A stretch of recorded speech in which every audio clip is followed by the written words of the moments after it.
Good evening. Welcome to the 2021 IPS State of the District from the beautiful campus of Arsenal Technical High School.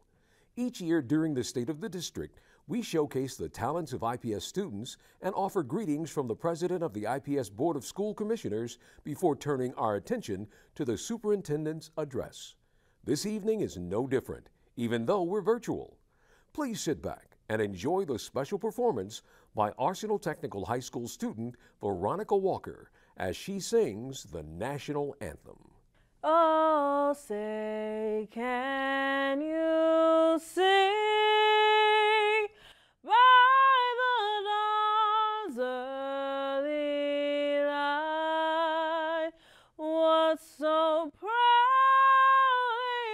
we hailed at the twilight's last gleaming, whose broad stripes and bright stars through the perilous fight o'er the ramparts we watched were so gallantly streaming, and the rockets red glare, the most bursting in air, gave proof through the night that our flag was still there.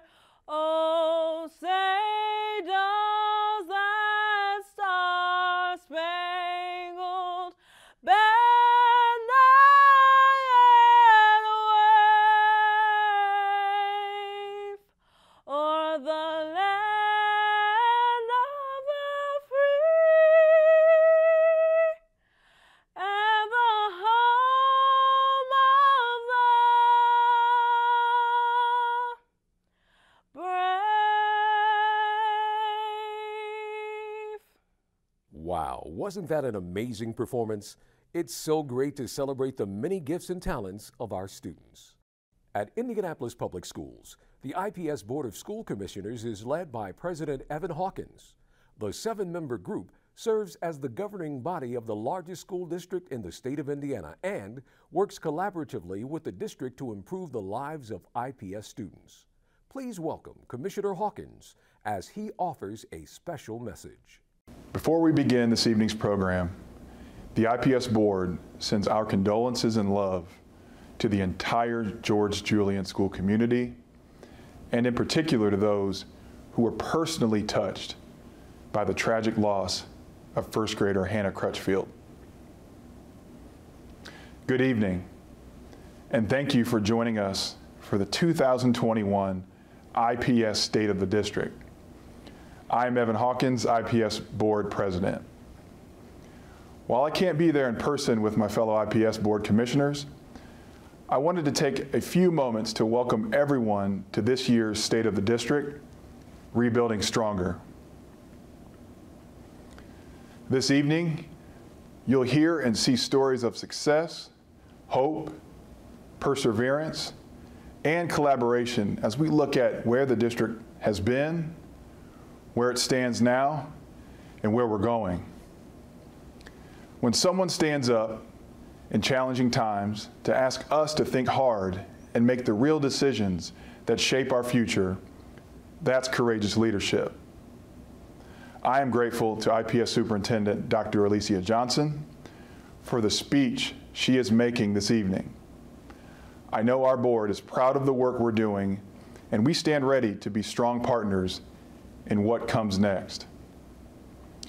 The decisions we make as a district don't just shape the lives of the children we serve, but the lives of their families, the livelihood of our communities, and the very future of our city. That's why creating opportunities to make these decisions together with robust input and feedback from all of you is a top priority. Thank you again for joining us, and I look forward to rebuilding IPS together. Thank you, Commissioner Hawkins. Now, Let's watch as several businesses and community organizations share how they've already been working with IPS to help the district rebuild stronger. Our partnership with the Indianapolis Public Schools is the most important partnership we have as a community center.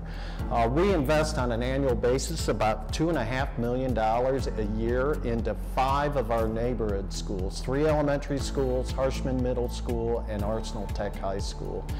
And truly, there is a synergy between the work we do as a community center and the work that IPS does.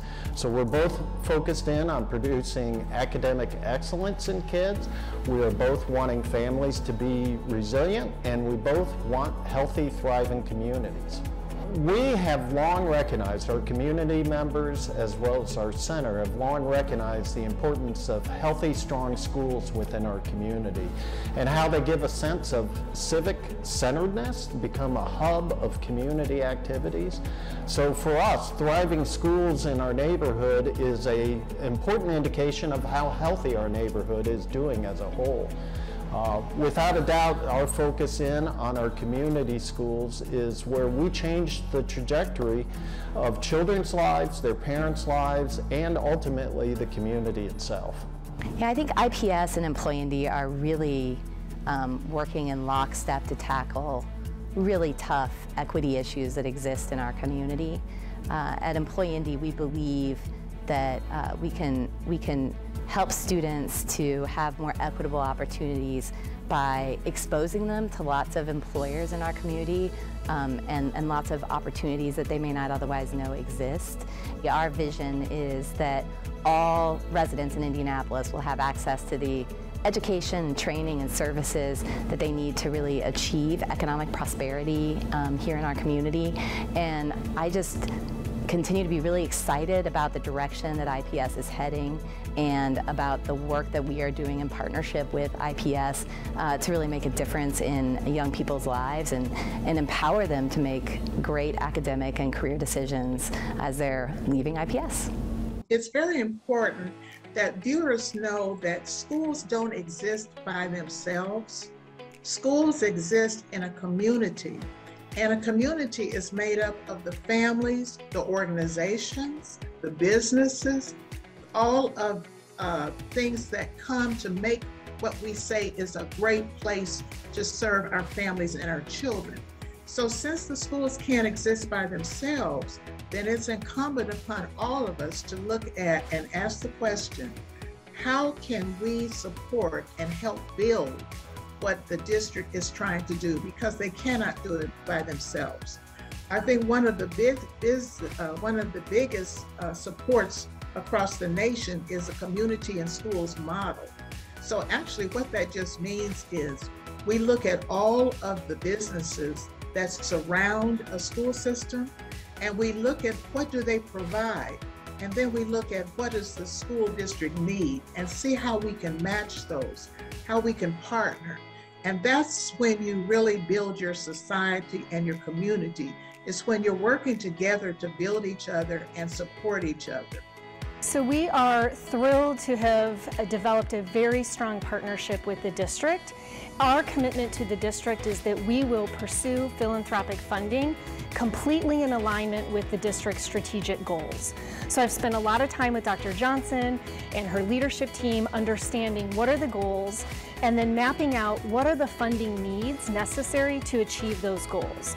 Once we have that clarity, then we go to work, talk to our funders and our generous donors and explain, here's the work we're trying to get accomplished, and work to secure those dollars. I think that this has been such a unique, obviously challenging time, but a unique time for us to all think about why are we doing what we're doing. We don't have to do things the way they've always been done. Lots of things have been broken during the pandemic. So when I think about Rebuild Stronger, it's about understanding where we're at and saying, sky's the limit to where we could go. We just have to decide what that plan is, and then for our role, we'll bring the resources along to meet those needs. Ladies and gentlemen, please welcome the Superintendent of Indianapolis Public Schools, Dr. Alicia Johnson. Good evening, and thank you for being here with us. Before I get started, I want to take a moment to acknowledge the recent tragedy that our school district and the George Julian School community has recently experienced in the loss of a beloved student. Our hearts, our minds, our thoughts and prayers continue to be with our George Julian School community and the family who grieves at this time. I'm happy to be here at Arsenal Technical High School this evening, and I'm grateful to everyone who's joining us, including our IPS Board of School Commissioners, members of my executive leadership team, my fellow staff of Team IPS, our students, and so many representatives of our nonprofits, higher education, parent and community organizations, and the business community. Even just 2 months ago, I would not have figured on giving these remarks to a virtual audience any more than I would have predicted this pandemic going into overtime. In our lifetimes, we've never faced the challenge we do today. And as our IPS family rises to that challenge, I've never been more proud of our district. Taking care of our kids and our families through this pandemic, opening our schools safely for our children, these are astonishingly complicated undertakings. They say that countless unseen details separate the mediocre from the magnificent. And behind those unseen details are magnificent people, starting with our principals and teachers who have remained available, nimble, and innovative in altering teaching and learning, and so many staff at the school and central levels who've dealt with everything from devices to ventilation to protective equipment and meals to meet the needs of our students. Moments of crisis can scare us into looking out just for ourselves, or they can inspire us to care for our community. People like those who are a part of Team IPS show us how to find our best selves, and they give me the energy and optimism for what will come next. And what comes next is much on my mind. I'll start tonight talking about how we're dealing with COVID, but I'm also going to talk about the larger future of our schools. I know it sounds strange to say it now, as we are still in this pandemic, but we have a rare opportunity to do some truly vital things for our children. So after some updates, I'll talk about what I believe is a chance to change the future. So let's start with those updates. The whole country has been wrestling with the Delta variant of COVID-19. Delta is more easily transmitted and dangerous. Getting vaccinated is the single most important thing you can do to keep everyone safe. If you are 12 years or older, please do what I and millions of others have safely done and get vaccinated. IPS staff, there's a $300 bonus for doing that and letting us know by the end of this month. Our top priority is safety. We require everyone inside our buildings to wear masks, and we've set up classrooms and eating spaces to allow for maximum distancing, as the CDC recommends. We've created continued learning options for students who have to quarantine and have invested in learning platforms and technology to support those options. We're all constantly learning about COVID-19 and updating our measures. Everything is laid out on our website, where we're also tracking cases so everyone knows what's happening. So with all of that occupying our thoughts and emotions, and the many changes we continue to have to navigate even now, why am I standing in front of you and saying that we need to talk about the future? Because I can't have the honor of leading this incredible IPS community day in and day out and not remain optimistic. And because we have a moment that may never come again. A moment that happens when the lines of need and opportunity cross, and I refuse to miss it. As my kids would cringe to hear me say, I am here for this moment. Sometimes we don't choose the moment. The moment chooses us. I'll say more, but in short, it's an intersection of one-time funds, urgent needs, and commitments not to go back to an old, not great normal after this pandemic. My starting point is a deep faith in the power of education and a belief that all of our children can have that opportunity in a way they never have before. I grew up in my mother's classroom. She was a teacher before she became a principal. My grandfather, as you've heard me share before, was one of the first Black principals in my hometown of Evansville. My grandmother was a teacher's assistant, and my other grandmother was my Sunday school teacher. All of them taught me that education has the power to change lives, and our schools do that every day. If you know the names of Senator Richard Lugar, the writer Kurt Vonnegut, or the opera singer Angela Brown, or Sean Smith, Superintendent of the Lawrence Township Schools, or Dina Perry, Tahisha Guthrie, or Lauren Franklin, all IPS principals, ask where they went to school. But we've not yet delivered on that full potential for all of our kids, to give all of them a shot at excellence. The truth is, school districts in this country weren't originally designed to lift every child to her full potential. They were designed to sort children into different kinds of futures. And that sorting had everything to do with neighborhood, race, gender, and wealth. I'll quote from Emma Lou Thornborough, the Indiana historian, describing our district a century ago. Quote, in the upper grades of all elementary Indianapolis schools, girls received lessons in sewing and cooking. Boys, elementary lessons in carpentry and the use of tools. For Negro children, these courses were regarded as of particular importance as vocational training, since it was expected that most of the girls would earn a living in domestic service and the boys in some sort of manual labor. Black girls began sewing lessons in the 3rd grade and were also given training in laundry work and housekeeping, including lessons in dusting and sweeping, as well as cooking. Boys had lessons in shoe repairing. That's where we began. And as an institution within education, we've spent decades reinforcing a structure for sorting different futures for different children.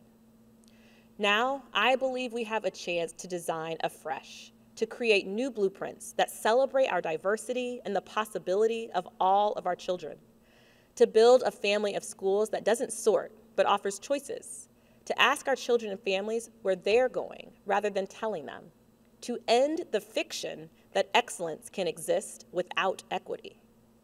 What would that look like? To have a family of schools that treated every one of our kids like children of privilege, who might choose to become a painter or a poet, a plumber, or a programmer. We'd make sure they walked into a building that was safe and warm in every sense, the kind of building that shows children we think they and their learning matter, a place where students see themselves represented in what's displayed on the walls and in their classrooms, a place where they are seen and valued and loved, with classes and offerings that are challenging in the best sense, pushing their minds to go further. Learning through meaningful projects or collaborative learning with their peers, absolutely. A place where adults support them in finding their own purpose and in being healthy in their minds and bodies, where the rigor of science and the beauty of art are standard offerings, where kids come excited about journeys of exploration, and where teachers see all their students as capable of excellence and have the supports they need to be excellent in their craft. Many of us have been in a school like this before, and we know that feeling. You can't see it, and it's hard to even describe, but it's a feeling you get, not soon after walking through the doors or being greeted by a staff member. And it's a feeling of not just joy, but of connection and community. It's a school that no one would see as a risk or a sacrifice or a trade-off. A school that any family would be delighted to send their children to because everything about that school communicated to their child their inherent value and worth. All of that in every neighborhood and every school in Indianapolis public schools. For too many families, that's not yet the reality they see and feel today. I talk with so many parents who want to know that their kids are going to be okay, that they'll have security and comfort, that they'll go further than we did, that they'll have good choices in their lives. That's our job as grown-ups. But we aren't yet fulfilling that promise. A wise leader who I love to quote once said, "You must never confuse faith that you will prevail in the end, which you can never afford to lose, with the discipline to confront the most brutal facts of your current reality." So let's confront some facts. Economic mobility, the ability to rise from where you started in life, is worse here than almost any other city in the Midwest, and among the worst in our country. According to a report this year from IUPUI, children from low-income households who grew up in Indianapolis in the 1980s went on to earn an average of $27,000 a year, the same as their parents did. It's the task of our generation to change that. For our kids to have good choices, they have to be ready with the skills that will make them designers and leaders, readers and innovators, critical thinkers and decision makers. They have to be prepared for the path they've chosen, whether that's college or some other kind of training for a rewarding career. But only some of our students leave our schools ready in those ways today. We aspire for every student in our high schools to complete a future-ready pathway that will set them up for real-world success. Today, just a third of our students graduate having completed a pathway that gives them that preparation. But starting next school year, 100% of our freshmen will choose one pathway and get started. That's just one example of how we can build a different future for our students. Similarly, we know we have fantastic programs that set our kids on a path to college and professional careers, like International Baccalaureate and Reggio Emilia. However, when we examine who most benefits from these models, what we find is that while almost 3/4 of IPS's K-8 students identify as students of color, only 41% of students of color in those programs identify as such. There's an opportunity here to imagine what kinds of school models, new or existing, that we want to see across our district in order to ensure access for all students. And we have the opportunity to create that vision together. You can look at the academic data from IPS and, quite frankly, across our state and see how these racial disparities play out in the outcomes. Those disparities existed before anyone had heard of COVID-19, which has both revealed and deepened inequities. Over the past year, as we all navigated COVID, student attendance, whether in person or virtual, dropped by 10%. Our students' learning suffered badly too. The number of students at the lowest level of proficiency grew by 18% in math and 12% in English language arts. Proficiency gaps grew for Black, Latino, low-income, and English language learning students.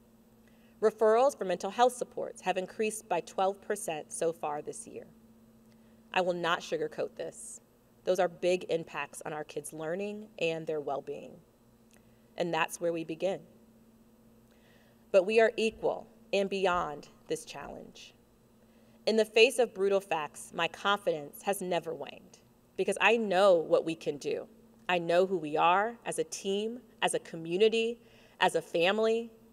We're in this together in what Dr. King called an inescapable network of mutuality, and the time for change is here. Why now? There are a few reasons. The first reason is our ironclad commitment not to go back to the old pre-pandemic normal. The pandemic hurt us, but it also forced us to learn new approaches. One of our principals, Andrea Hunley, said it so well in a New York Times interview. She said, "This is my 10th year as a school administrator, and I have never felt such a high level of energy around transforming education. We had to cope through the pandemic. We had to adjust all these different practices. And I feel from teachers, from parents, from the kids, we're not going back to the way that things used to be." The second reason is the extraordinary but brief infusion of federal COVID recovery funds. These funds won't support long-term expenditures like new positions or pay raises because they disappear after 3 years. But they allow us to begin considering shifts in our offerings, our systems, our facilities that have long been out of reach. These emergency federal funds for IPS district schools total $213 million, and the last of those dollars must be spent by September 2024. We're investing immediately in accelerating learning. We're continuing to ensure every student access to a device and the internet. We're making our buildings safer to deal with COVID and bringing on more nurses. But at the same time, we're not going to miss the chance to put these funds toward changes that matter for the long term. The third reason is that we have to make systemic, structural changes now because our long-term budget simply is not sustainable. This isn't new, but it's a problem we have to face. Over the past several years, we've done some things that were inarguably vital, but that increased our costs. We've built supports for high-need students, we've invested in high-quality curriculum, and we've given raises to our staff, not just because they deserve it, but because we can't function if we can't compete for talent. Funding from our state hasn't kept up because much larger increases have gone to districts with significantly less poverty. a truly regressive pattern that confuses equality with equity, which we will continue to fight. Statewide, total tuition support has increased 21% since 2013-14, while the IPS share has grown just 6%. Our citizens generously approved a funding referendum a few years ago, but that met only part of the need. We've made reductions at the central office, and we've recognized savings over time in areas like transportation, energy management, and staffing. Yet ultimately, our budget line is headed in the wrong direction. There's a lot more to understanding our budget, and we'll be having that conversation as a community. But the literal bottom line is, if we change nothing, we'll go into the red in 2028. Now that may sound like a long way away, and we have continued to prove our ability to shift and change throughout the course of this pandemic. But the time to make structural changes is now, while we have time for a thoughtful conversation that involves our whole community. We start that conversation tonight. It's true that the causes of our budget strain lie partly in decisions made by local and regional government. Somehow, children can have fundamentally different resources in their schools because they live 30 minutes apart. And the most astounding part of that is we accept it as normal. But the fact is that our situation today reflects choices we made or didn't make here in IPS. Now is the time to plot a course that will ensure our children's future. We're going to make those decisions in our district, and we need to have a citywide conversation about those choices, with everything on the table for discussion.